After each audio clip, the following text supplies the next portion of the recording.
France. Merci, monsieur le ministre. Pour le groupe Les Républicains, la parole est à monsieur Jean Leonetti. Monsieur le Président, ma question s'adresse à Monsieur le Premier ministre. Monsieur le Premier ministre, dans le contexte des événements tragiques du 13 novembre, un fait à mes yeux majeur, choque nos concitoyens et aggrave leur chagrin et leur colère. Un certain nombre de terroristes étaient des Français. Pour nous, les Républicains, que les choses soient claires. Aucune excuse, qu'elle soit culturelle ou sociale, n'est possible pour ceux qui ont commis des actes de barbarie et pour ceux qui les approuvent. La France n'est pas coupable de discrimination religieuse parce qu'elle est laïque, d'exclusion sociale parce qu'elle est généreuse, d'apartheid parce qu'elle n'est pas raciste. Et elle n'a pas non plus à s'excuser auprès de quiconque de son passé ou de son histoire qui a fait ce que nous sommes. Aujourd'hui, les drapeaux français sont à nos fenêtres. Les parlementaires et le gouvernement, presque à l'unanimité, chantent la Marseillaise. Qu'est-ce que veut dire être français? Ce n'est ni une religion, ni une origine, ni la couleur de la peau. C'est, comme le disait Renan, un héritage à partager et une communauté de destin. Ces idées, ces valeurs, pour réussir l'intégration, doivent se développer à l'école et dans nos familles avec autorité. On n'a pas le droit d'interdire, de caricaturer dans le pays de la liberté.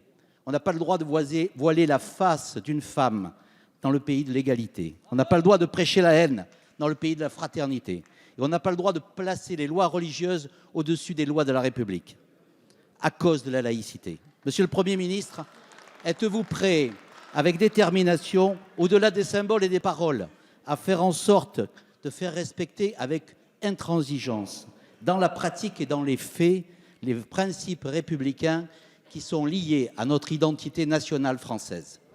Merci, monsieur Leonetti. La parole est à monsieur le Premier ministre. Monsieur le Président, Mesdames et Messieurs les députés, Monsieur le député Jean Leonetti, vous avez raison. Ce qu'on a voulu attaquer en janvier déjà, ce sont des hommes, des femmes, bien sûr, mais des symboles.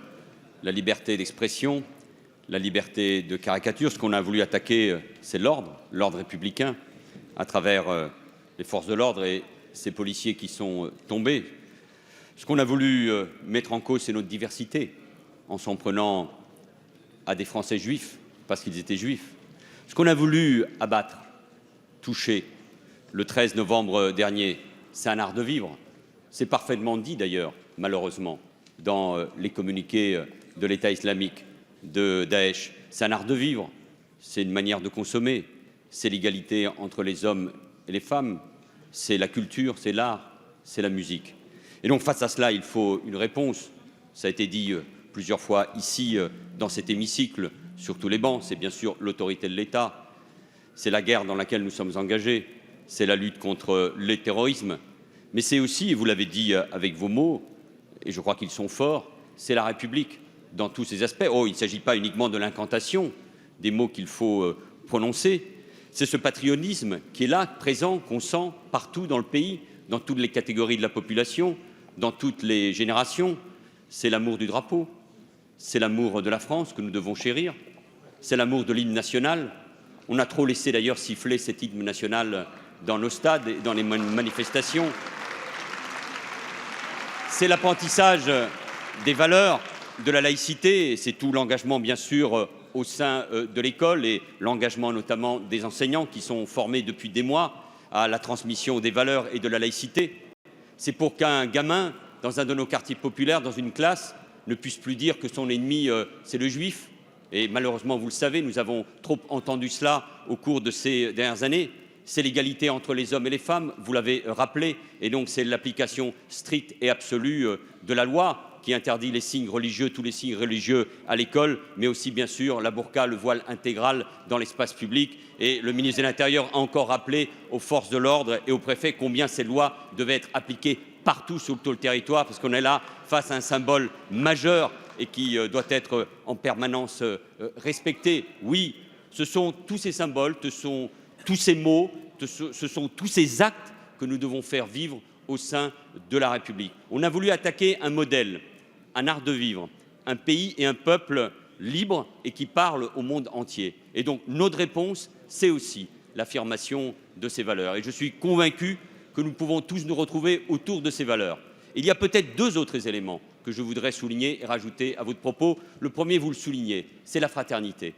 La réponse à la barbarie, la réponse au terrorisme, c'est aussi un modèle de vivre ensemble. C'est le respect des autres, quelle que soit sa religion, son lieu de naissance et sa couleur de peau. Vous l'avez parfaitement dit, la France, ça n'est pas une religion, ça n'est pas uniquement un héritage, c'est une manière de vivre et de regarder le monde. Et si nous sommes français, c'est parce que nous partageons des valeurs qui nous sont communes. Et puis le dernier élément, c'est aussi notre propre comportement. C'est notre propre comportement. Quand on a la chance d'avoir une belle démocratie comme la nôtre, même si elle connaît évidemment ses défis, ses problèmes et ses fractures, chacun doit prendre ses responsabilités. Nous-mêmes, ceux qui gouvernent, ceux qui ont gouverné, ceux qui aspirent à gouverner, par notre propre comportement, partout, mais aussi chaque Français. Et le premier rendez-vous, monsieur le député, c'est aussi dimanche prochain. La meilleure manière aussi de conforter la démocratie, c'est de voter, et de voter pour la République. Merci, monsieur le Premier ministre.